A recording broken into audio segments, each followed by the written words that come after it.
Tell me why. Tell me, hey, whoa, 1 second. Hello, podcast world. Hold on, you guys. I'm trying to get the girls out of the barn. Hello, Roger. Hey, yeah. I can't believe it, Susan. We're popping into Paul's Square. I know we're gonna have the psychedelics. It's psychedelic. Can you hear me? Look what happens to Yeah, us. we can hear you, Paul. We're on our podcast, and the casters are experiencing this with us now because they can see us all the time. So they see all the shenanigans now, guys. For you people who listen to audio, you're in your cars, we get that. What we're referencing is Paul has his square, I have mine, Susan has her, and Susan and I keep popping into Paul's Square and taking his place in his square in Madras, Oregon. So we understand it's all going up to the satellite and coming back down, but something's scrambling up there. It is, and I can describe it to the audio castees. Here's what it looks like, guys. So you've all been to the Haunted Mansion in Disney World. Absolutely. And when you're in the elevator and it goes to find a way out, and it goes, and you see all the, that's what happens with Paul's face. Oh, yeah, you're right. Right? So it looks like that. Yeah. As you're in the carts going by the wall. Yes, it's our face is superimposed on Polly's. Very scary. Well, hello, everybody. We are on for our podcast. We have the Jonas Brothers' dad coming on the show. His name is Paul Kevin Jonas. We got to get into, guys, how he did this, what his aha moment is. Is he like Murray Wilson, or what kind of a dad is he like? Now listen, seems like he was a cool dad. Actually, seems like it. He was, because look, the fact that we're having a dad on of one of the great pop rock bands of all time, that he's stable enough to come on a podcast episode is fantastic news to all of us earlier family bands. And I would like to point out, and to add to Bob's very topic, is that not only that, hey, they even really like him. Like, he plays on stage with them. He'll sit in with them. They care. They like the guy. They like the guy. He looks young too. When you look at his picture, he looks very young. He's our drummer's age, for God's sake, y'all. He's 58, I think, or 58. Yeah, that's very young. Yes, 58. We were 20 years. We were 20 years in the history book. When's his birthday? When this guy got on. He's an Aquarius. He's born. I have him right here, little Kev. I mean, Paul. Paulie. His real first name is Paul. What? Kevin Sr.'s first name is Paul Kevin Jonas. Yes. I couldn't find him anywhere at first. I kept getting his kids. He's PJ and I'm PC. He's PJ and I'm PJ. PJ Joe. It would be compelling to ask Mr. Jonas when he decided to deny his Paulness. Because what's that all about? I can do that in my early childhood interview part. No. It has to come from another Paul. All right, whatever. That makes sense. From you. I got plenty of material for Mr. Jonas. I have a special guest. Susan, you can do the whole thing. I found it very hard to, come up with stuff for him. Well, here's the thing. I've known about the Jonases since they were born, because you guys know, and Casties, you may as well know, we're having our first guest in the Zoom box today, which is Miranda Jenkins, who used to be Holsapple. That's my daughter. And she is the #1 top Jonas Brothers / Nick Jonas fan of all time. And she will be doing a brief guesting here later in the podcast to meet Papa. We're also, we understand who we are and where we came from and how long we've been around. So having Miranda on board gives us a chance at younger generational questioning of an iconic kind of dad like this guy, rather than, hey, our dad did this, your dad did that. She might come up with something a little different than like that, So she might, but I'm going to tell you, she'll probably be a little bit more like this. So we'll see what happens when she gets here. That'll be fun. Great. I know that'll be fun. Even Susan saying that the dad has the status of her child reacting as if it was Nick in front of her. Completely 100%. She came unglued, you guys. That's huge. So is the kid Kevin Jonas? Is his name also Paul Kevin Jonas? Yes. One moment. Yes. Yes, he is. I have an expert to my right. Yeah.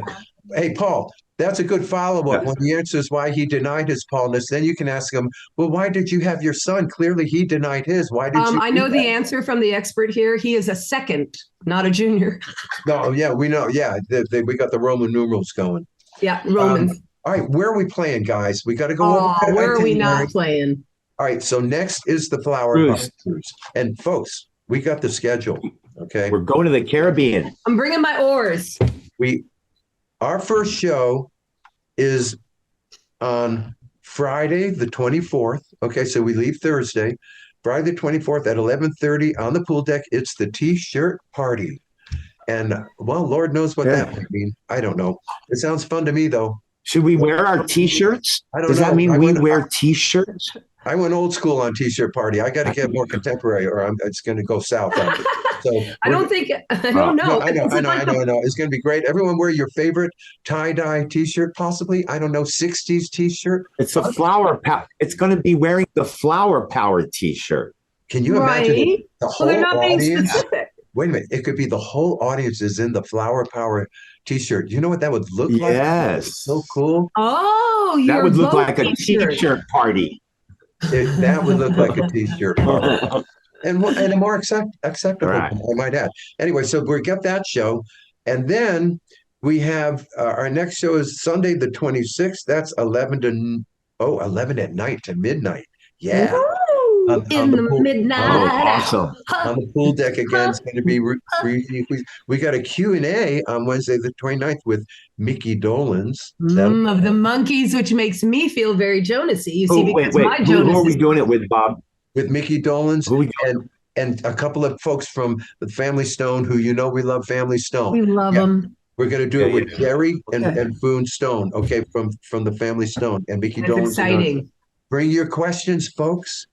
Bring your questions. And then that's it. We got I've got questions for the Family Stone. Do you think that even though it's our Q&A, I could ask? Oh, yeah. I think we can ask each other questions about it. A little nutty? Okay. So we get off the cruise on March 30th. Then April 15th, we are at the Capitol Theater in Wheeling, West Virginia. Bear with me now. We're in a show with Lou Christie, the Drifters, the Del Sads, and Jimmy Ross. Now, we were discussing earlier the role of the Cowsills in the show, and we feel that we possibly are viewed as a bridge between doo-wop and pop.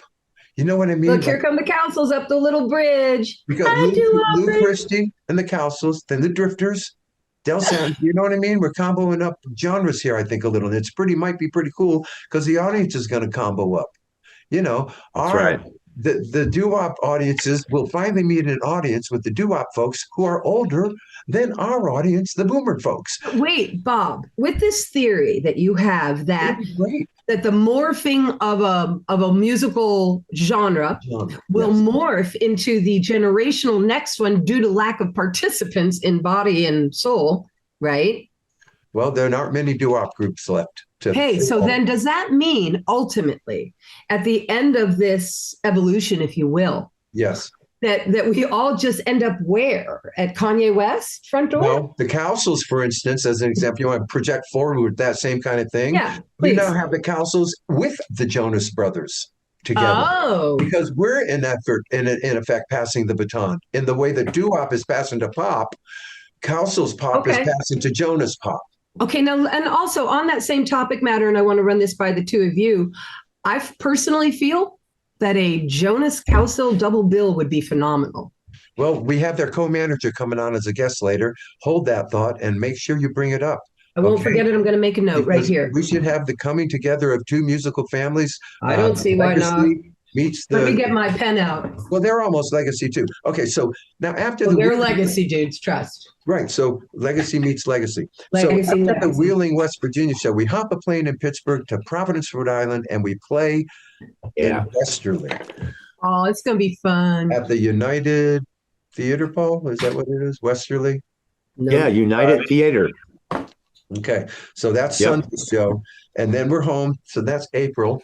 Now, the great thing that happens in April after the Westerly show, which is April 16th, is April 22nd is Record Store Day. And it is the day that the green vinyled Rhythm of the World album is going to come out for you audio listeners. Paul, Susan and me were popping in and out of Paul Square again, but he was looking trying to vogue, like be in a different pose when my face cool. came on. I know. So, hey, look for and one of the questions on info was, how do we get the green album of Rhythm You're of the not World? Frozen. Sorry, Bob. Paul and I are playing. It's not cool. Sorry, Bob. How do you get the green album? I guess on our April 22nd, is there a phone number and just keep dialing it? Is there a online 1-800-GREEN website? We can have a contest. It's supposed to be record store day. If it's called record store day, that must mean record stores have them. But how do you, yeah, you're right though. I mean, every record store is not going to have this album in it. No, here's what you're going to do. Why not? Well, Omnivore Recording certainly will. So certainly get it at the Omnivore, our record company website. But today is so funny, guys. Maybe you can't. We'll find out. But go up to your address field, put in Cowsill's Rhythm of the World vinyl, and it will come up everywhere you can buy it. Okay. Right. And may you're I right. interject You're here? right. I mean, I'm a little worried about. Well, I'm not going to say it. Why bring up a sore topic? You want to bring up a worry, Susan? Well, I know. No. If we get me started on that, we should have a new segment. What? We should have a new segment. We'll call it Worry Wart. And then we come on with things that worry us. And then we can give everybody out there anxiety over. It'll be a very anxietal time. I can be the hostess of that show, and I promise you my ratings will be out the box. That's interesting. Worrying with There you Susan. go. All right. I actually worry. Yeah, we could have worry things. We can do worries. I'd be all over that. But anyway, April 16th. That's April. Rhode Island. That's a trio show. Got back unplugged acoustic show, guys. Then it's the 60 plus city Happy Together tour coming to a town near you, and we're excited about that. And then first show is May 31st. Yep. And then we'll talk about the dates coming up in the autumn later, because we should get on with the show. But there's October. There's a couple in October we're going to be doing. October 16th, I think, is in Arlington, Massachusetts. We'll talk about that one later. We're closing that one out. That's going to be a cool gig. And then January, we're booking the Cutting Room is January 27th. Oh, that. January 27th. We'll talk about Vero Beach in a little while. That's coming the 25th before Cutting Room. So that's it. Next year. And we're also calendar gigs. We're going to circle right around again to the Flower Power Cruise, because we've already signed the contract for 2024. Yes, we have. How do you like them apples? The new survey for the 2024 cruise is, we heard that some people are feeling like they'd like a fourth show. So we'll see. A few people, you got to talk to the company if you want a fourth show. They want 2 in the beginning, and then 2 with the next group of bands that come on. So, Polly? Yep, that's right. But the thing about 2024, the reason I'm bringing it up now in 2023, because so many people that I know have said, hey, I can't get on the cruise. The cruise is all sold out. Well, I would suggest to people to right now try to figure out how you can buy the ticket for the 2024. Where they sell most of these tickets for 2024 is literally on the 2023 cruise, is what he's saying. So that's what he's saying. Yeah, gobble them up. So get with it. Okay, so that's it. Moving forward, I have to say, some of the answers, like the first answer, said "good luck." That was funny to me, because we know. Did somebody offer that as an answer? Yeah. That's a good one. Funny. Because John, he's our hilarious, guy, y'all. He's our guy. He's our younger brother who no one ever listened to, because we're too busy listening to each other, the older brothers, and we never got to John. Why does he always get that excuse, but nobody ever lets me have that excuse? I'm the youngest of everything. Yeah, but see, with John, there's 5, what were perceived by the 5 to be better versions of him. There's only one version of you. Okay. So you have absolutely. Okay. You're all we know about a girl, and even that's like, what? Okay, whatever. That's iffy. Yeah. We knew there weren't going to be 8 kids in the family. That we did know. So. Oh, it was good news, I'm sure, to everyone, including myself. I don't think I could have handled anybody after me. Trust me. So, can I ask, is there a puffer fish around? Ladies and gentlemen, Paul Pufferfish Yes. is in the cell in Madras, Oregon. I have 6 today, guys, so I'm going to move through them quickly, but I have some great ones.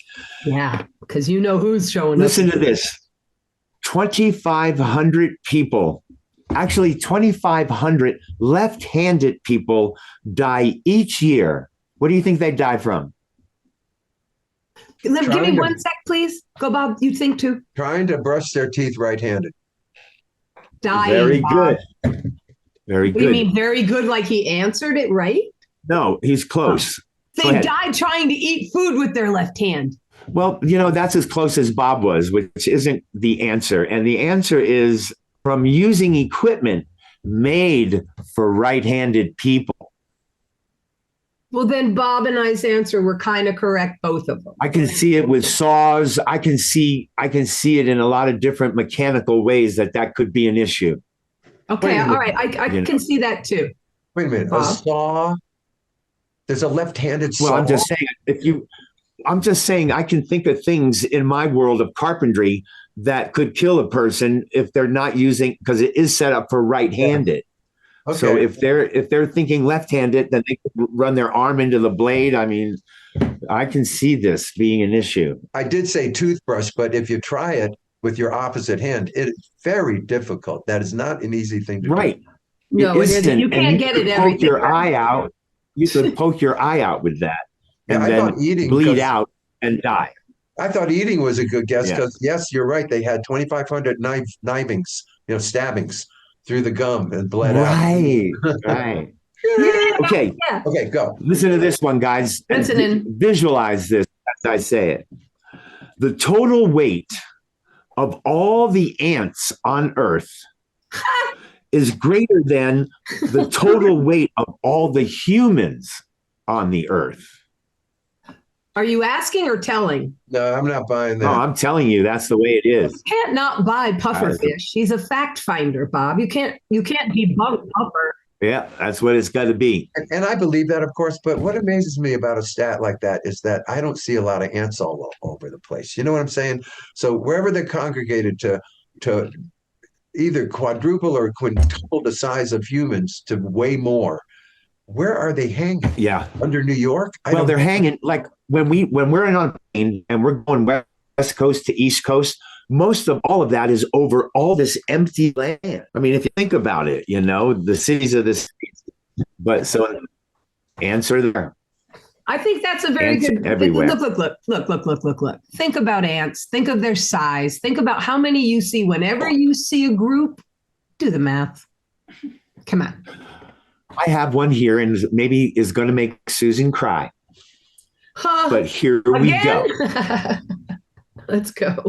It says scientists have verified. Well, it's the it's numbers, and you can't deny numbers. The population of Ireland, is still 2 million people less than it was before the potato famine, which was 160 years ago. How about that? You're kidding. That makes me happy. Well, I was saying you were going to cry from happy tears. I'm crying because you said the I word, but yes, yeah. That is amazing. Isn't that wild? I got to go pack. Where does that happen in any other world? Well, because, right. Or in any other country, like in our world. Where is there less population anywhere? In Ireland, the motherland. And here's a crazy one. If you guys can think, I can't figure out how this happened, but it has been verified that the first Native Americans to help the Pilgrims, and one was Somerset and Squanto, they could both speak English before they met the Pilgrims. What? Get out of here, Polly, pufferfish. I'm telling you, hey, these are I'm not making this up. That means somebody came in from the west, from the back door, and they learned it there. And then ended up, we're all moving around. They don't know there's an East Coast and a West Coast. Probably a much nicer guy, but what? But Polly. They're called ancient aliens. Oh, yeah. Let's get Paul on the ancient alien. But listen, let me tell you something here right now. Wait, you said the Jamestown. I believe that the man came to Plymouth Rock was not the first moment. In fact, we know Plymouth Rock is not the first moment anymore, guys. Right, but who was speaking English? Yeah, but I mean, The I still Vikings, feel, yeah, English. Oh, English, that's How difficult. far do you want to back it up? You can back it up that you weren't the first either. You could say that about every single group on this continent. We know You that, weren't the first y'all. either. Ancient aliens. You get a little further, you get too far back, and everyone starts acting like they were the first. Where I get diverge, right? Isn't that where King of the Hill came from? One. That horrible game. This is good. That is a good one. Here's another better one. Because this is going to show us. Well, you'll see when I read this thing. Getting close, you guys. If the human brain were a computer, it could perform 38,000 trillion operations per second. Yeah, I believe that's the human brain. Yep. Okay. The world's most. Not mine, bro. Not mine. Right? Oh, no. So, but look at the end of this. Much of it's without us knowing it. Go ahead. The world's. Oh, well then. Go ahead. Right, of course. So that can make you paranoid. But the world's most powerful supercomputer called Blue Gene can manage only 0.002 of that. Yeah, and so that's what 2,000. So isn't that crazy? But we're not really using all that brain yet. We're not using. Well, I could use a little bit of that leftover space. Right. We're the generation that we tapped into much, but not even touched what's in. No, that's going to be down the line when the technology puts us there. So the last one I like to leave, because you know me, and I like humor that has a yickiness to it. The average adult has 2 to 9 pounds of bacteria in their bodies. They're carrying around 9 pounds of bacteria.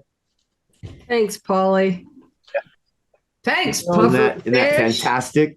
It's gross, and you know it. That's making me feel like crying more than the Ireland thing. I think that's a comment made up by Big Pharma, so we're all on antibiotics our whole life. Oh, I love you for that one. Hey, no politics. Oh, yeah. It wasn't political, that was medical. Under the wire with a medical. All right, guys. Well, Mr. That's it from Pufferfish. I have found a new cache of facts and funny facts. So they're going to be coming furiously in the next week. Oh, I am so excited about that. Okay, guys. Coming furiously. A couple of quick comments about the Flower Power Cruise. Again, we are bringing Rhythm of the World to the Flower Power Cruise, okay? It's going to be in the merch store. You all know where it is. We didn't have anything in there last year because we weren't done with the record and that's right. Stuff. So we're going to have our CDs in there for you guys to get. And then we're going to get on the ship. We're going to have our fun cover tune show because that's what we do. That's what we do. Have a couple of Rhythm of the World songs ready to go. If you, as the audience, would like to hear them, we certainly would like to do them for you. We'll do a little poll at the time when that occurs, okay? Let's see. Yep. No, new songs? I don't think so. You can be honest with them. Look, what we could do, there's probably 3 people who want to hear Rhythm of the World out there, and we could take them into a little corner and just hook them up. Yeah. I thought you were going to say, and they're all in the band. Hello. Oh, that would have been a lot funnier, Bob. Alan says, guys, that we are family to the Flower Power Cruise. So we are. Being family, we can ask anything that's on our minds and they'll answer it. And they'll send us to bed with no dinner. Questions like that. Yeah. But anyway, so also 72 virgin pina coladas is what me and Bob are going for. And that's not together. That's separate. So that'll be 148 pina coladas that will be drunk during that cruise.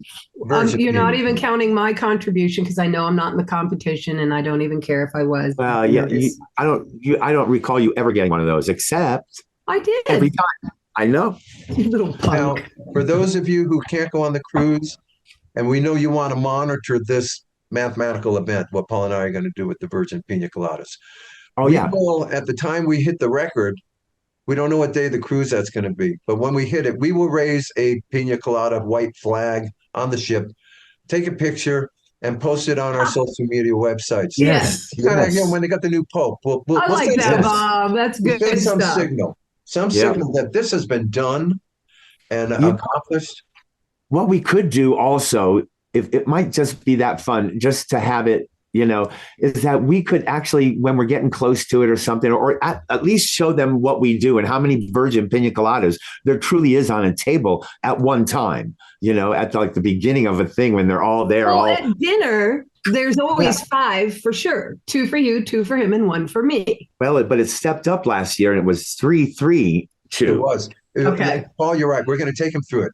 What we'll do, folks, when we get on the ship and have our first kind of round here, we'll go introduce you to the contest. It's not contest, it's just to the event. We'll film it. Why is that? Why are there 3 there? Well, we'll explain. The third one's to melt a little while you eat your meal. It could be the first one's to chug. The second one gets through the meal. It could be a crazy podcast. Yeah. Oh my God. It could just be a short, crazy podcast we could do. Yeah, we could film something like that. I could film you guys. We could do like an on the scene. Yeah. Or we can set up the computer like we've done in the past, and we have done that. Still catching up on Papa Jonas. Oh my God. We'll figure it out because we would like to zoom an episode, especially if we get Mickey Dolenz to come on our podcast. Since he's on the ship. We've been trying to get him for a long time because we have a lot of monkey questions. Oh. And he's our monkey guy now. So we got to get Mickey Dolenz in the house and in the studio. I'll tell you what. Well, maybe he might want to open up for us. No. We're going to open up for him. Brothers. Yeah, I think the monkey sold a few more than we did. Hey, we'll open for him. Okay. We'll open for whoever. We don't care. We're openers. We're always openers. They know that yet. Let's spread that out. Hey, let's advertise us. We could advertise ourselves as the greatest opening act you'll ever want on your bill. And that is an amazing idea. Publicity and stuff, and and look, no genre too much. We can open up for a funk band. We can open up for anybody. We'll promise to not overexcite your audience and be better than you. We'll Absolutely. keep them just enough to get ready for your great show to close out the night. That's a good one. Because sometimes Dude, we should take out like a half a page in Variety going, hire the Cowsill, the best opening act in music. Yes. We promise not to show you up. And then you have a series. Who likes to be the opening act? The Cowsills like to be the opening act. Hire a whole campaign. Yeah. And then it becomes très cool. If you're the coolest artist, let's say Neil Young gets a wind of this whole thing, he's like, well, now I need the Cowsills to open up for my band. Like that. I think. Exactly. And I could be mistaken. I think we have our next project for our executive producer, our EP guy. The Rock. We're going to start a campaign. And we bring Anthony in. Who? Huh? We'll have Anthony. And we'll have him create a reality show. Anthony best opening act, best opening band, and have all these bands on that are just under great. That's a great opening Barry band. Williams. He'll call Anthony and Solanganzo, and we'll get it together. And we're the judges, having been one of the best opening bands ever. You know, our whole life. Hey, wait a minute, you guys! You're morphing our first idea that got stolen. Oh my God. Gosh. I don't even look. My heart just stopped and I'm just the mom. Okay. That name alone. Okay. I have to, what, Paul? Kevin is, I'm waving to Kevin. He's waving to me. No, he's not. He can't even see. There he is. There he is. I see he is. Kevin! How are you? It is great. An honor to meet you guys. Thank you so much. It's an honor to meet you. It's an honor to meet you.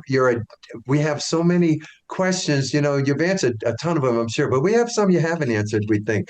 But your story has been amazing as the an overseer's story could be, type of thing. You know, where you said in some of your stuff it was supposed to be you, but you found out, oh no, your role is to help the others be them, and that was very cool when I read that. Susan, would you like to talk to Mr. Jonas first? This is our sister Susan. That's brother Paul, And Paul has he's in the valley in Oregon. He gets interference from the satellite sometimes, but we're good. Yeah. He's No our side. worries. Susan? Hi, Mr. Jonas. Kevin, please. Okay, I'm a little nervous, and I got to tell you why, but I'm going to get to the important business of podcasting with you as the professional I am. But quite briefly, I must tell you that I am a Jonas mom. Oh, great. Yeah. And so you will meet a little later in the podcast briefly what was supposed to be your daughter-in-law.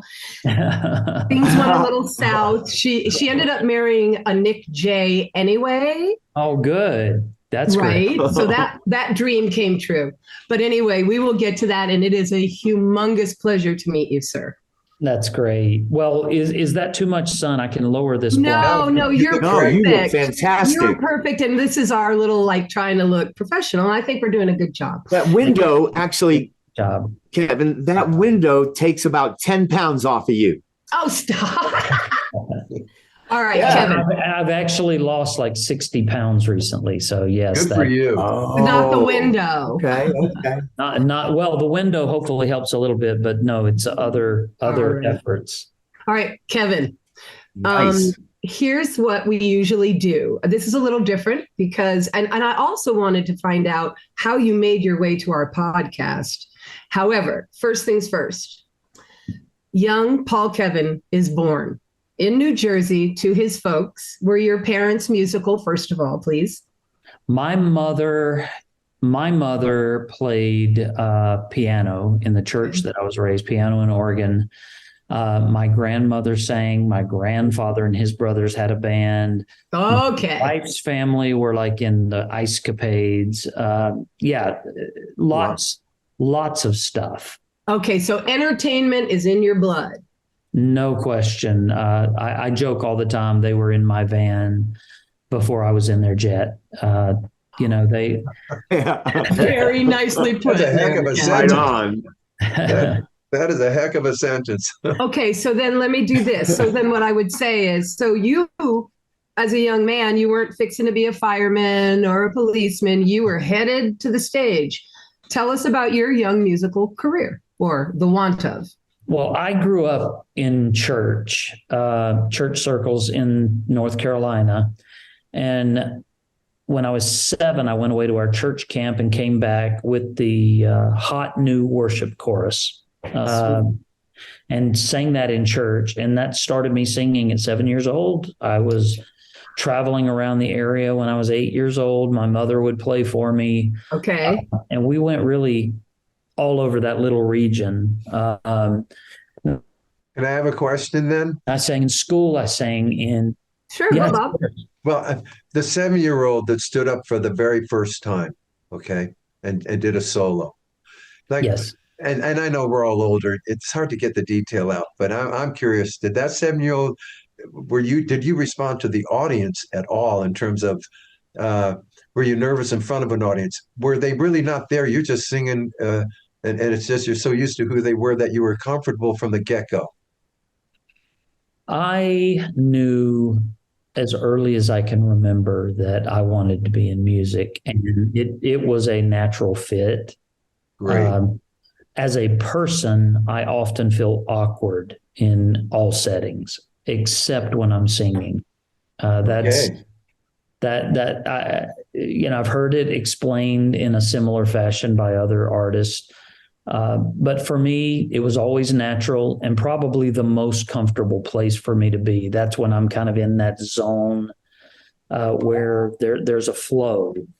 And so, there was no fear. There was no intimidation. Okay.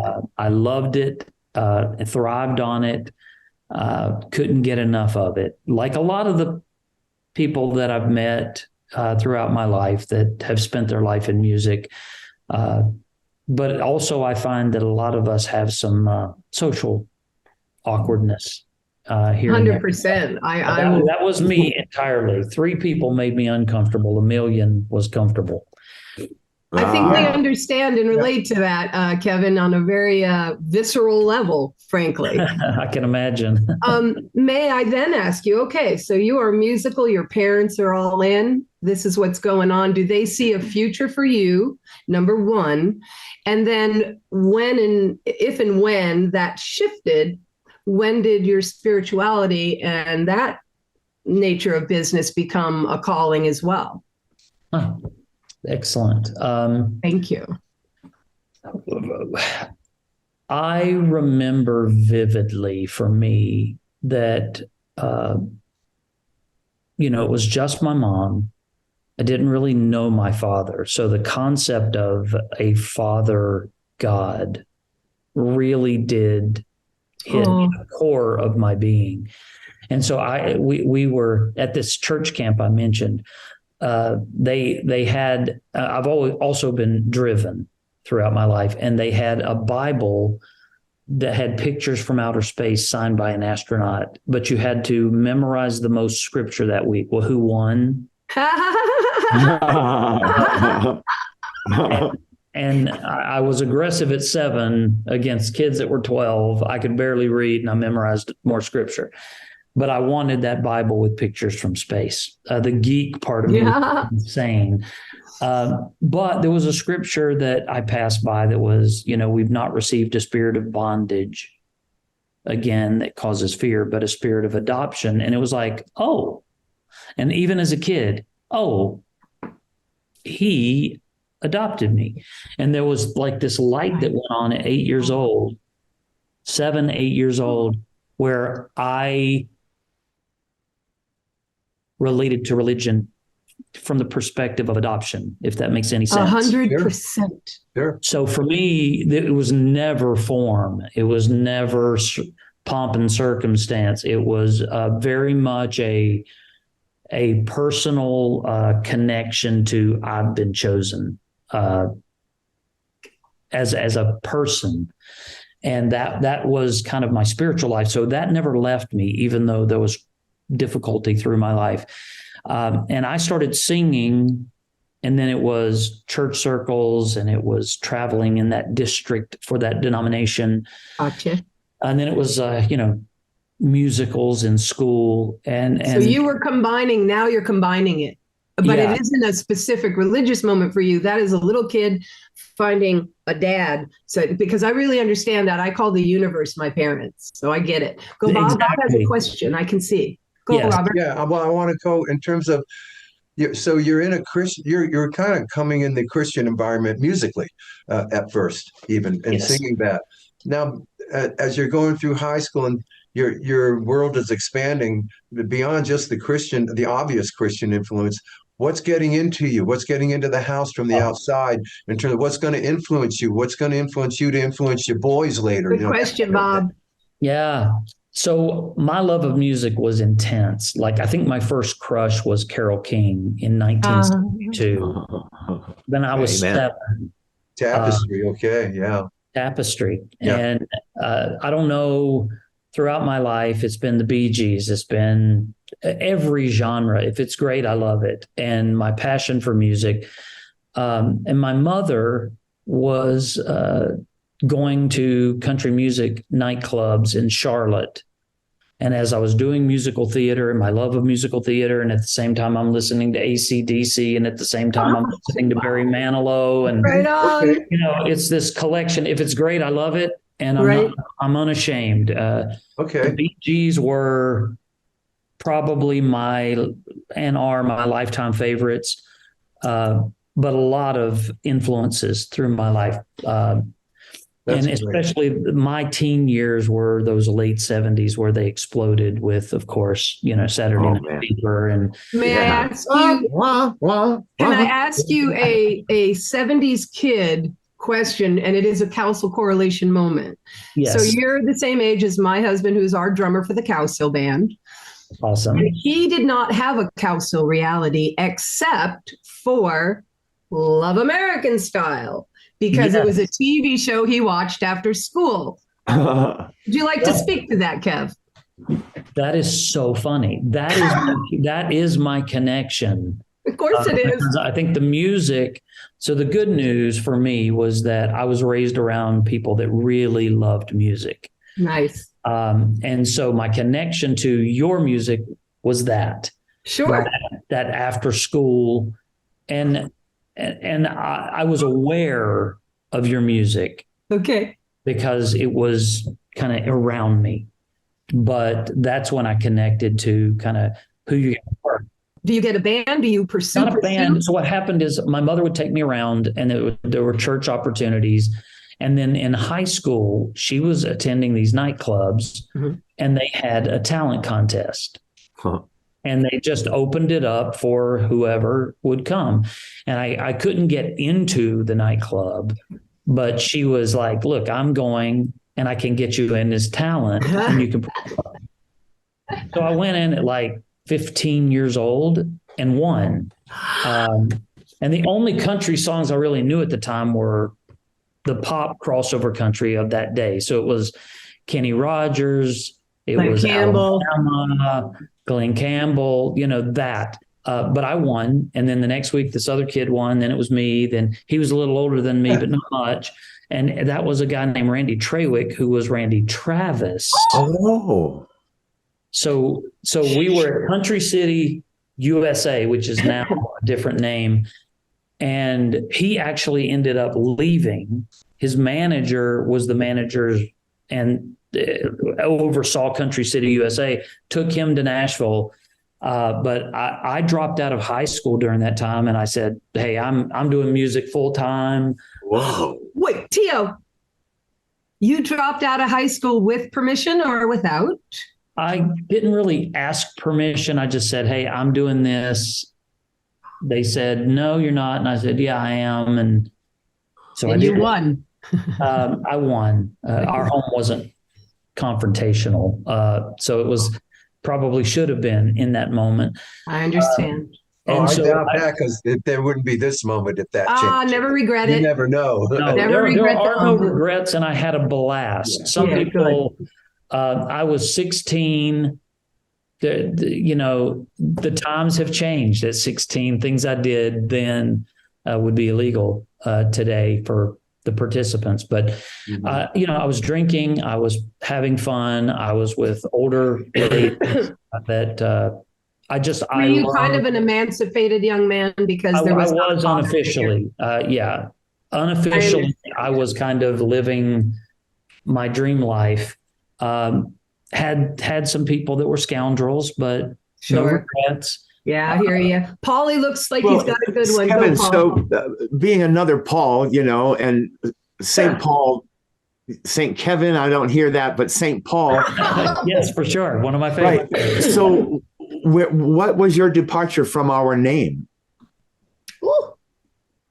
Wait, say that again? Well, what made you drop Paul and use Kevin? Oh, no, I grew up as Kevin. So my grandfather's name was Paul Adam. Ah, okay. And I was Paul Kevin Jonas to honor him. My mother honored him by my naming, but didn't want we were in that house. So I was raised by my mom, but especially my grandparents as well. And so rather than have confusion, she called me by my middle. Okay. Gotcha. Paul really wanted to clear that up. I must say, Kevin, when he saw that, it was. And that's not many people have asked that question. And I often get from the Jonas Brothers fans, Paul. And you're like, wow, who? I answer anything. All right. I'll bring you. Wait. Did your son? Wait. Did your son Kevin come up to you one day and say, "Hey, Dad, about this Paul thing?" Because he's Paul also. He's Paul Kevin. We wanted him to be not Junior, but Kevin, like the second. So we broke a little rule there, and we called him Kevin. Do not recommend it, especially if your kids become famous. No matter where I go in the world, they look at my name and they go, like the Jonas Brothers, and it's like, wow. Dude. It's a little bit like the Jonas Brothers. I want to let you guys know. I want to let you know something. I'm not the older, wiser Jonas. I'm the older, wider Jonas. Well, not anymore. Not now, though. But listen, here's what's weird, y'all. As a Jonas mom, and that's what we're called. I love that. I already knew everything he said about the junior and the second. Knew it. That's great. I don't even know where you got your name. Happy that you are a Jonas mom. Well, you might not be at the end of this because I need tickets, I need backstage passes, I need everything covered. Well, You want to open up for the kids? Wait, I was just getting ready to really get them with the main thing. Cowsills want to open for Jonas's, but we can talk about that later. Someday we'll figure that out. The coming together of two family legacy groups. But listen, wait, I'm not done with we're getting you through. Ahead. So now, your career musically, bring us to how you came to understand that maybe that wasn't the dealio. Sure. And where you shifted over and then those beautiful boys show up and OMG. Well, we can subtitle that Kevin Jonas on how I became one of the very earliest pirated musicians in the history of pirating of music. Because we know Kevin. About that. Go, Kevin. This is a great first experience. I was successful illegally. My music went all over the world and nobody paid for it. So we know what that means. Yeah. So I dropped out of high school, singing in nightclubs. There was a girl that was a friend of mine that her name was Jody Abernathy, and she rarely gets a shout out, but I owe so much of my health to her.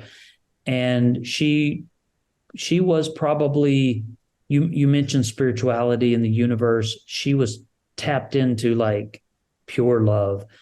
And so I was not always lovely at the time, and she just loved me unconditionally. Awesome. And she was murdered, and that turned my life around.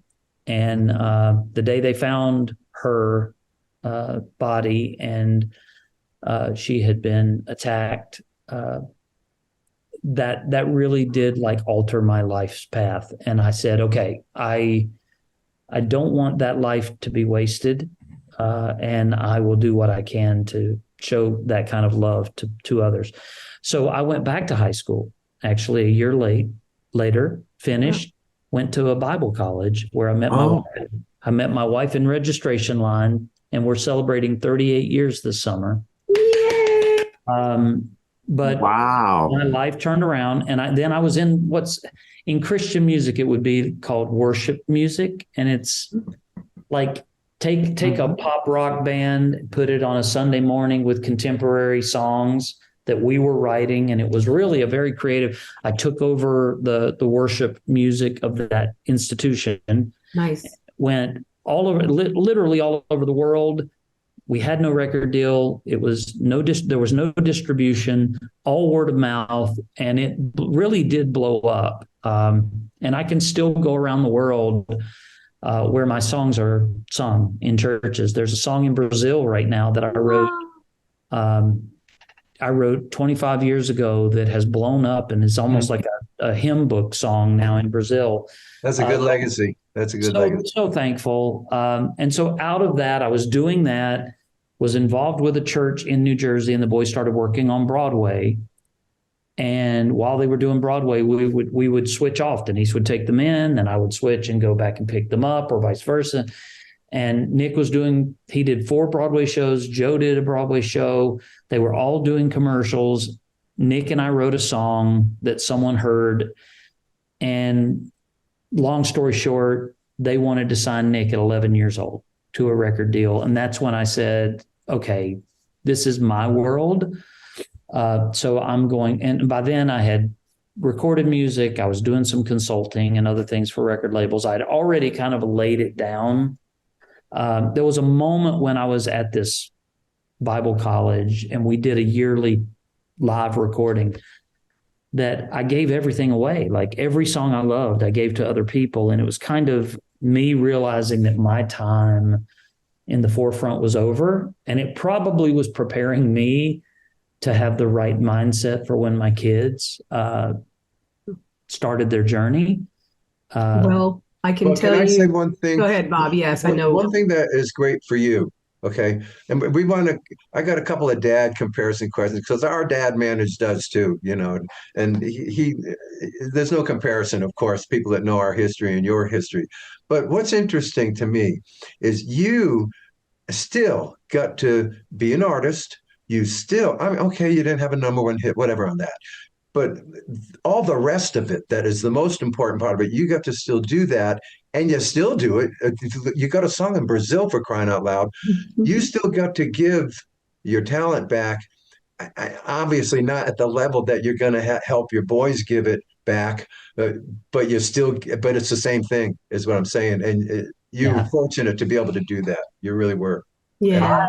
I do know some of the history, and thankfully, my history with my kids is not the same. There have been incredible sacrifices on all parts, but I was not living through my kids. I wasn't trying to succeed through my kids. I was realistic about what they were about to undertake. I was not prepared for some of the onslaught that you could never be. You can't prepare. As I talk to young artists that I manage now, still, it's like, I said to one 2 years ago, "Congratulations, you just signed with a major label." "I am so sorry, but you signed with a major label."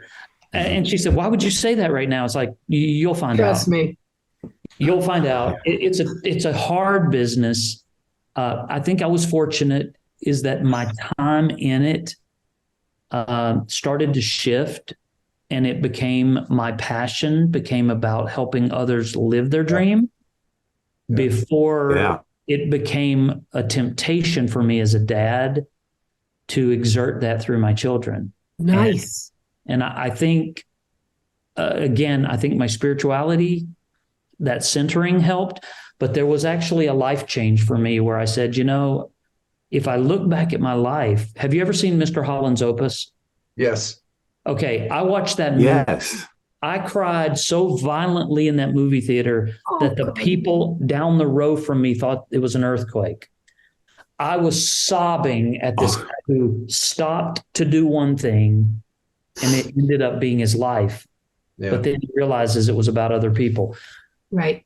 That has been my life, and I'm okay with that. Like my kids, their last 2 residencies in Las Vegas, including this past weekend, have invited me on stage with them to sing. And it's been 17 years. I've never sung with my kids on stage. I did backup vocals on their records. I co-wrote some of their songs. I have, and when they ask me, they're like, "Dad, would you come to the sound check today? And we want you to play Elton John's Rocket Man." And it's like, well, 1, yes, but 2, could you not choose an easier performer? You want me playing piano and singing But listen, Elton John. we watched that performance. By the way, you guys can see all this stuff on YouTube. You can check this exact performance out. And I'm sitting there watching it and seeing you at the piano and your 3 sons. I'm getting emotional because I'm telling you, I said, look at this father with his sons on stage in Vegas. Our dad was on stage with us in Vegas because he got drunk. He got on all fours. He's behind a see-through curtain to tell me that Gina Lola Bridget is in the audience and I need to introduce her. And we already knew. And the whole audience can see our dad crouched down behind the curtain. And I'm thinking, well, of course, my mind goes there as I see you at the piano. That was quite the contrast. Quite a different Vegas experience for the Joes. My life was music, but when our son Frankie was somewhere between 8 and 10 years old, somebody mentioned me singing, and he turned around and he said, "Wait, Dad, you sing?"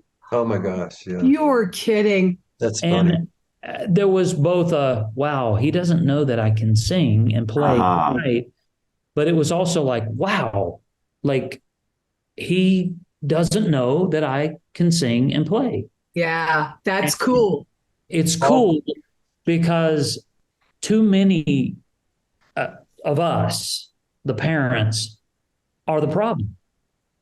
And and he didn't even know that you had that interest, went for it, parked it, and here you are. Yeah, and I'm okay with that.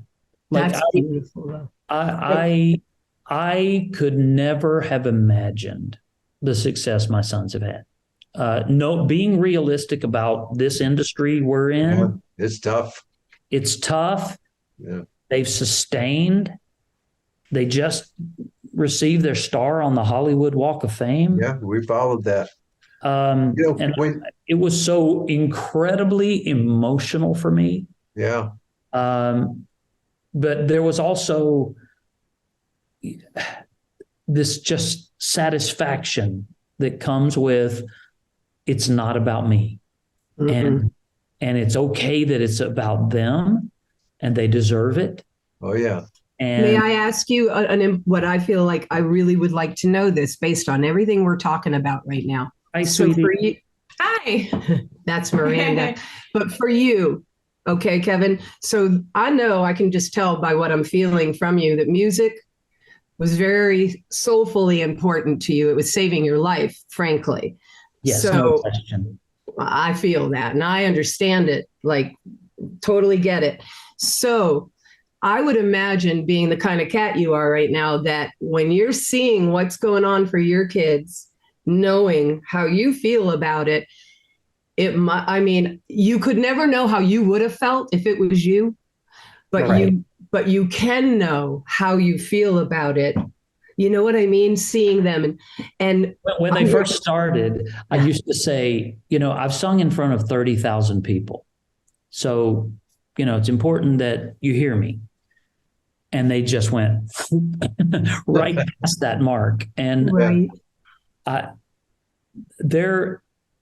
It's hard to describe, but you guys understand in ways probably most artists and parents can't, that it's so important that we live within our roles. Yes. And if those get confused, health disappears. Health, and I will tell you what else, your son's careers and anything good that you were building on and anything that they deserved would not be, because it's hard enough, I think, this kind of a lifestyle anyway, for well-balanced humans, you know what I'm saying? Right. So I imagine you kind of at the end of the day feel like you got the whole kit and caboodle. I win.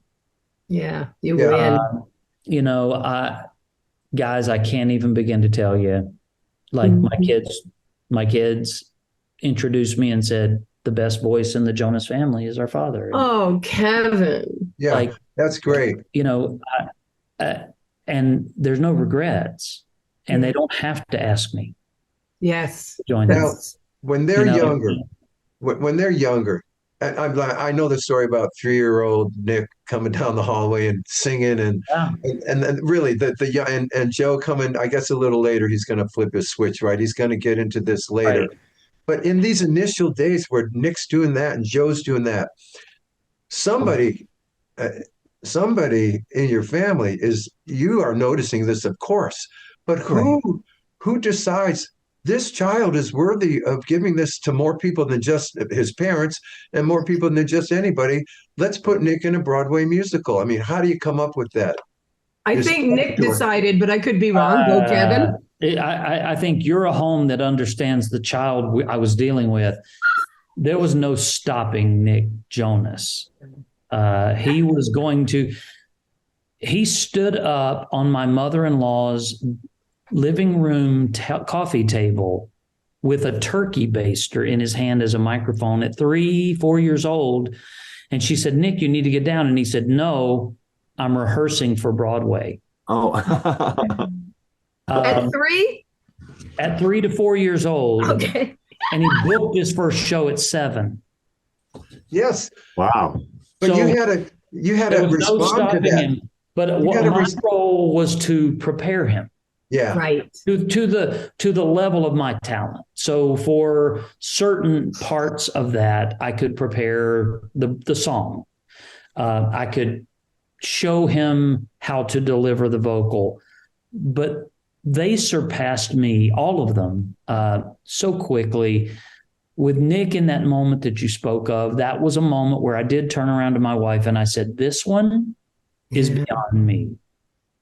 Yeah.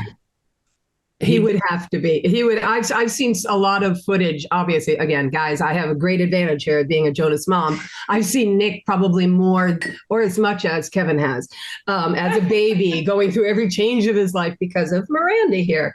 It's so funny. So many of the Jonas fans and Jonas moms, they know more than I do now.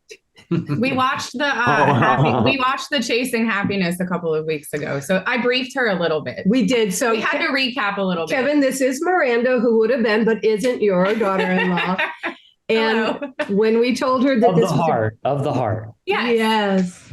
We can be familiar. best friends. Obviously, you've been at shows and other things that you do. I've been to 3. Actually, hold on. The last show I went to, I just found the picture. That's Miranda going, I'm talking to him now. I'll get back to you. No, she's getting the picture to show of the time we had a meet and greet. We did. I made it happen as best I could. Not in my world, mind you. It was Joe's birthday in 2009. And there's Miranda with your guys. Oh, yeah.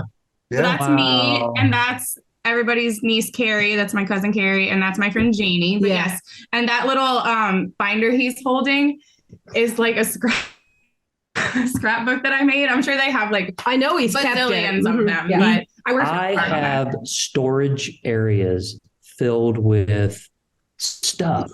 It's in one of those. I would not be surprised. And there were times that I would look through those, and my wife and I would just cry because of the heart that went into.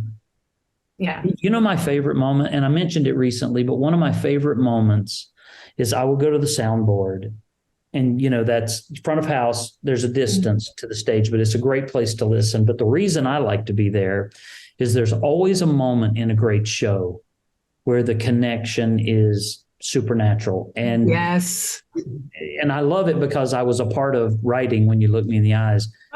And during When You Look Me in the Eyes, I was going to say, that's the moment. That's the moment. It is. It is. They're pouring that love, and it's pouring back on them. And I just turn around in circles and just cry. And some of those notebooks are just so. Well, Kev, we know about these notebooks because those kind of notebooks, and I'm really happy to hear they're still putting them together, the fans. Yeah. Because I'll make a new one in digital times, but the Cowsills, Bob just got sent, I think, 42 boxes from a fan of all of her stuff because she's moving into an assisted living and needs to download. Well, okay. But one of the boxes is simply full of TV guides because we were on some TV show. So it's, but it's the preciousness that there is, and the when I look at some of these older ones and I look at them now, it breaks my heart. There's so much. We as human beings, what works for us that makes us feel, alive? For little people to go around, take pictures, cut, paste, write, send. It's just, it's awesome. I spent many therapeutic hours doing that. Did you have a question for? Yes, please. Papa Jonas. I don't know. I never thought I'd have the random opportunity to ever ask me something. I have one. Bob's got. Uncle Bob's got. You go, Uncle Bob. Think of one, please. Kevin, I will. I'm not passing this opportunity up. This may be something that doesn't happen to you anymore. Maybe it still happens. I don't know. But did you find yourself having to deal with a subset of fans or a subset of the audience of the Jonas Empire that are? Could you feel that they're after you to get to them? You know what I mean? It's if I could get to the dad, I can get to the boys. Good question. It still happens all the time. Okay. All right. And I will actually, sometimes I'll interrupt and say, are you trying to get the attention of my kids through me? And it's amazing what that question will do when you ask it directly. They're like, well, that's interesting. So what I'll do is I'll introduce you to someone on their team now because I co-managed them. Mm-hmm. There were 3 of us, but I'll introduce you. I went through the first run, and there were three. It was me, Johnny Wright, and Phil McIntyre, and Phil's still with them. And so I'll introduce you to Phil or somebody on the team and just deliver it. And now I'm at the point where if it comes in, hi, introduction to so-and-so, done, because it just complicates everything. But it is a part of my life. It's a role. It's a role. It's a role, but it's also frustrating. Yeah. I'm not easy access to my kids. Right on, Dad. I pass through. And I don't even like at this point meet and greets. They can't do meet and greets in the world we live in today anymore, but that special access, it's like I've taken a backseat to not doing that now. Good for you. It's too much. And we worked so hard for so long and met so many people that's their job, right? If I ask anything, I try to make it low impact because they do work. So I know. I can only imagine. I mean, go, Bob. I have one last question, and then but I'm often curious about this because our dad kind of messed up after we got on top. So, did you find that because you're going to guide this thing, okay? You're going to guide it all the way up to the top, and then you're going to help keep it there. Now, I'm just curious, did you find as this person that you had to change once you got everyone up at the top? Did you have to change or count on more people than you ever thought of, for instance, or did you just have to deal with so much you didn't know about, but you kind of went with the flow rather than, because our dad, he didn't do a good job. It came crashing down because it was his way or the highway. And it's like, we just felt, we were all very young, but at the top, we felt that he didn't learn that the highway changes up on top. You've got to change. So did you experience that? I think it helped that I had an independent career. So I had that. And I think it helped them that they carried their own equipment for about 2 years before people knew who they were, that they were dropped and shelved, both Nick and Jonas Brothers, prior to moving over to Disney and seeing this explosive growth. So I think all of that helped, but the temptation is really always there to try to control it.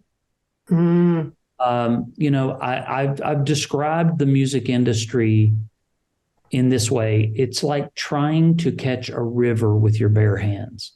Oh, man, well said. The minute you think you've got it, it's a mile downstream, and it changes constantly.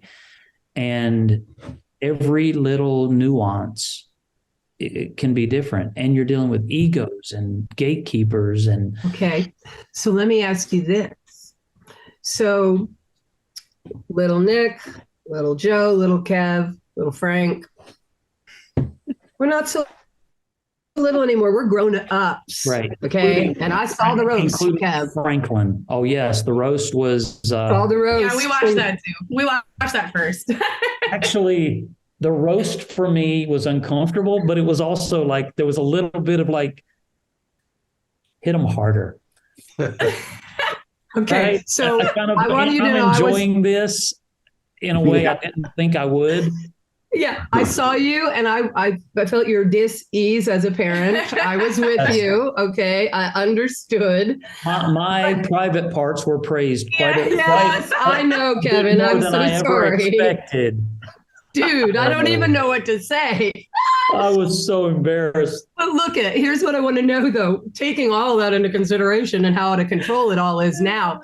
So as the dad co-manager that you very wisely have pushed aside, like how much management do you do with the adult boys anymore? Or are you just kind of like dad again and a figurehead, I don't. Right. Okay. So when they decided to stop, and there's no question that was a critical time. I was still working with them collectively and individually, right? And the first conversation happened, and it was Nick going solo, and it was, hey, Dad, this is something I want to do without you. And it's like, I knew the day would come.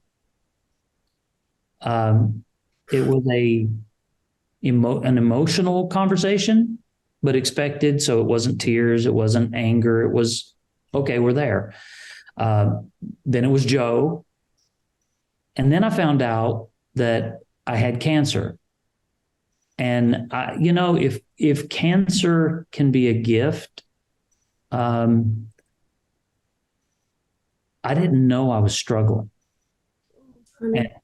And so I didn't know that it had been, like the doctor said, at least 10 years that it had been growing based on size, colon cancer. I'm so fortunate that I just celebrated my 5-year last month. Oh, wow. Year cancer-free. Congratulations, Kevin. Like, I want to ring the bell. They're like, we don't have a bell. It's like, I'm going to get you a bell. 5 years cancer-free. Thank you. But I also was not myself. I wasn't healthy. Tired. And how were you going to notice that with the ride you were on, sir? I thought it was tour food. Mm-hmm. I thought it was the travel. Every time we were on a plane, I was ill. And, I also had worked with some incredible talent that unfortunately there towards the end, I just wasn't able to be what I'm capable of being. And I recently ran into Tori Kelly, who we had worked with, and the girl is a phenomenon. I mean, she's one of a kind. And I said, I didn't know I had cancer. I couldn't be for you what you needed. And I'm so happy for you now. And I just want you to know I'm still the fan. And I'm still the guy that believes you're the best thing. And I want to work with artists like that whether I'm involved or not, I'm going to be rooting for you. Right on. But when my kids spoke with me, it was, I can't even go where you're going now. Like, that's not where I hang out. You're going into nightclubs. I don't go to nightclubs. There are just places that I don't attend, and I'm sober by choice now, and I don't tempt those things. And so it needed to happen for me. Sure. It needed to happen for them. And I have seen that rip families apart. Yeah. Yes, sir. And rip a band apart too, because if it's too enmeshed, the whole thing's going up in smoke, not just one person, one member, a manager. If your dad is your manager and it ain't right, the whole show's over, man. And the guidance is not, and it's just, a whole different animal. So for you, then that was probably a very good natural progression. Yeah. Yeah. And if cancer can be a gift, and the period of time leading up to the realization, I had no idea how much I would need. I mean, I was really knocked out for a year. Wow, dude. Well, I'm glad you're here. I'm here. Yeah. I'm healthy. Chemo sucks. Yeah. Cancer sucks. Yeah. But 5 years free doesn't. So there you go. 5 years. And so for me, if I were giving advice to parents, well, sometimes I will look at the kids and I'll say, you know what? Don't forget the sacrifice of your parents. Yeah. Don't forget it. But in that, I'm not saying stay with them as your manager. I'm saying, you may not understand, whether it's music or sports, that they drove you everywhere, that they probably sacrificed their career stability for you, and they probably sacrificed financially for you. But the other side is also true. When I'm alone with parents, it's like, don't hold it so tightly. Don't live it with fear. For me, that protection of my kids was almost an idol. And it was a hat that I wore, and I wore it as a dad who was managing. But when they become young folks and they're now 18, 19, 20 years old, as much as I want it to be healthy and I want to hear about your life and I want you to have a safe place, that's not where I should be as a dad. Right. And I say that carefully because there are some wonderful dads out there that have done a great job, some wonderful moms that have done a great job. Sure. In retrospect now, I'm just very thankful that we made it through a very tough filter. And I don't think I've ever had conflict. We've never had a raising of voices. We've had disagreements. Let me ask you something. We've had disagreements, but we haven't had the war that I've seen other parents and kids go through. And some of that is just, you got to release it and let it go. Yeah, but we can feel that from your family. We sense that. You can sense it. You know that about you. I have a question about you're still working with new artists. You're still working with up and comers, and you work with Jordan Sparks. You've done things with the other people. That a little while ago, you're giving us this kind of realistic, here's where the business is at today. Now you must sit with these people, give them the reality check of what they're about to enter into, right? I mean, you've watched it evolve to where it is today. He knows more because the boom of the the world is now too big for any of us happened almost when you guys. Oh, no question. I don't know how long you have been part of the fandom, but they were on MySpace. Mm-hmm. Since MySpace. Yeah. That's why she wanted MySpace. We had two Burning Up tours and one world tour. I think is and that was the so we're reason. Like early. Yeah. JB early. There's three stages of JB for me. There's like fresh, like underground JB. There's like the height of it, and then there's like the now. Yeah. So we're like OGs. We're way back. OG. Well, that is OG. If you can, Mandy. I do.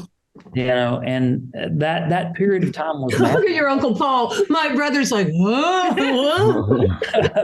No, it was a magical time, but I literally was called into a district religious denominational meeting to tell me that I needed to get the guys off of social media. It wasn't called social media then, but off of MySpace because of what the fans were saying to them, like, I want to have your baby kind of stuff.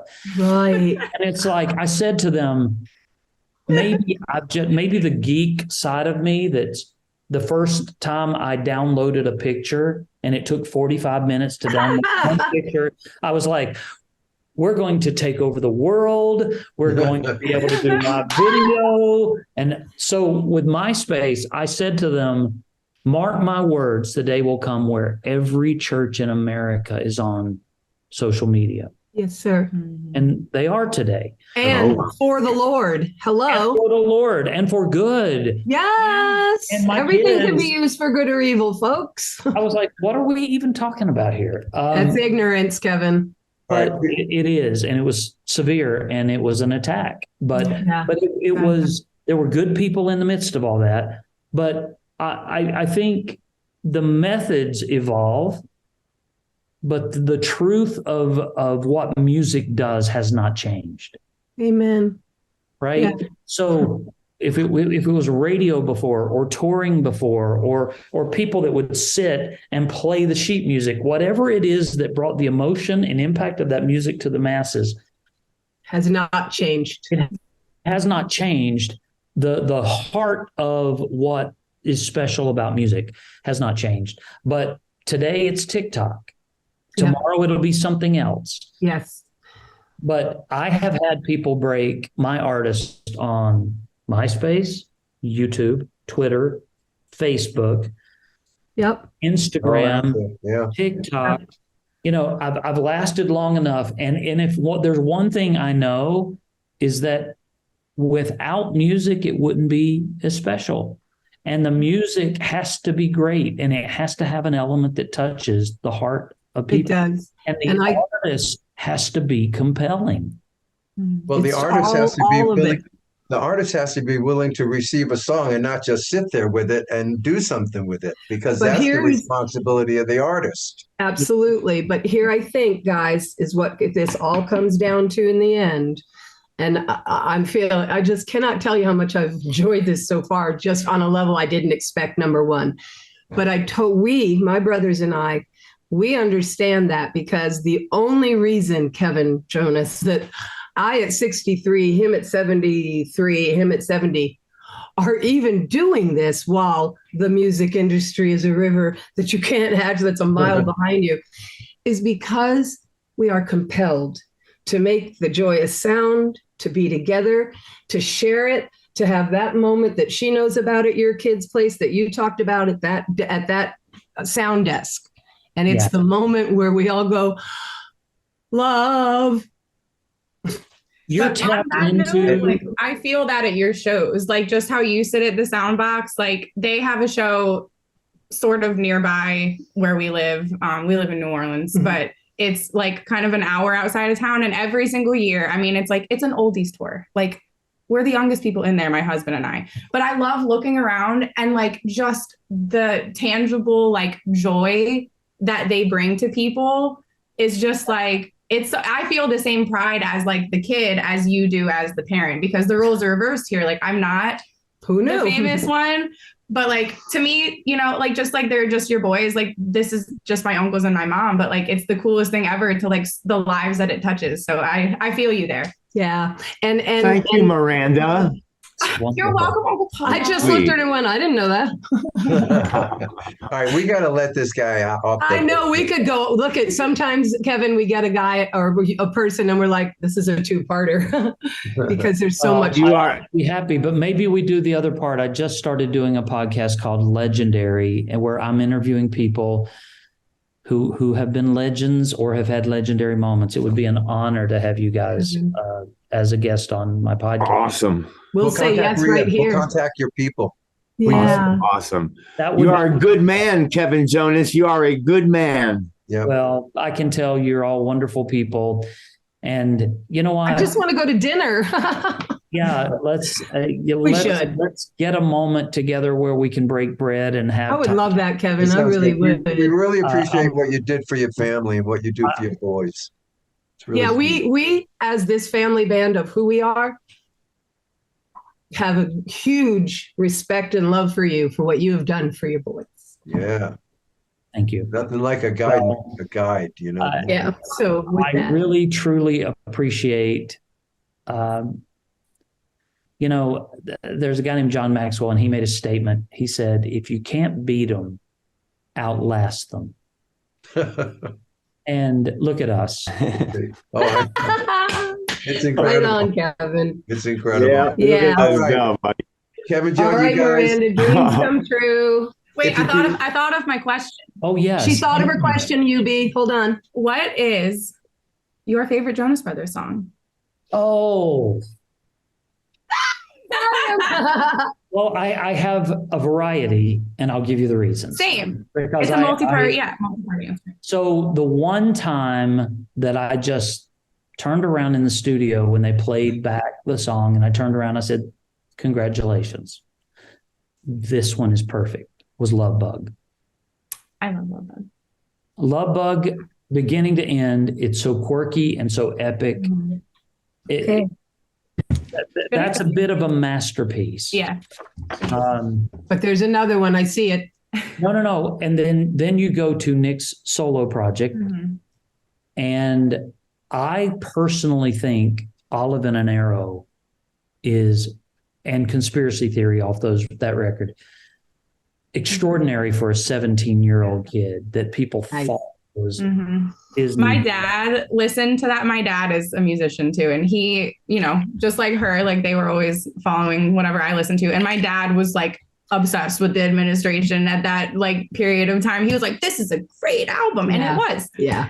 He knows great album. And I interviewed Joe recently, and it was so great, but it was like, you know, his Joe Fast Life project. And there's so many songs on that record that it would be hard for me to choose a favorite, but Still in Love with You should have been a smash.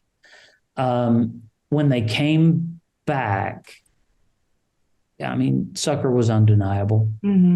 as a Look at you, pop. you're so cute. You're like, now, Frankie, when Frankie put his out, he's covering himself if these kids see it. What about me? And I'm getting there because that kid's about to shock the world.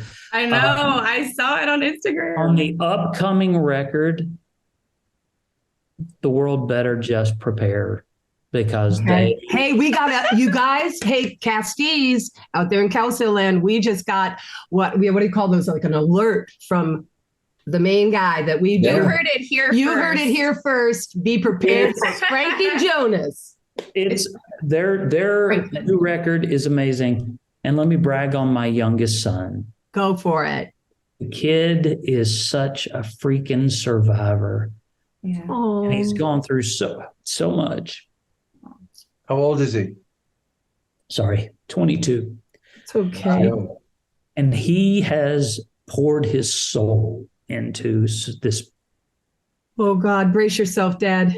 piece of art. And Hoboken off of this record Okay. is magical. Prediction, Hoboken listeners, go look for it. Like, All right, Mr. Jonas. oh, those are some of my favorites. Okay, thank you. Of Good the ones I wrote, When You Look Me in the Eyes Will Always Be Special. Well, that's one of my favorites. So Yeah, I'm your biggest fan, that's the Kevin classic. Jonas Sr. Thank There you go. This was so such an honor to meet you all.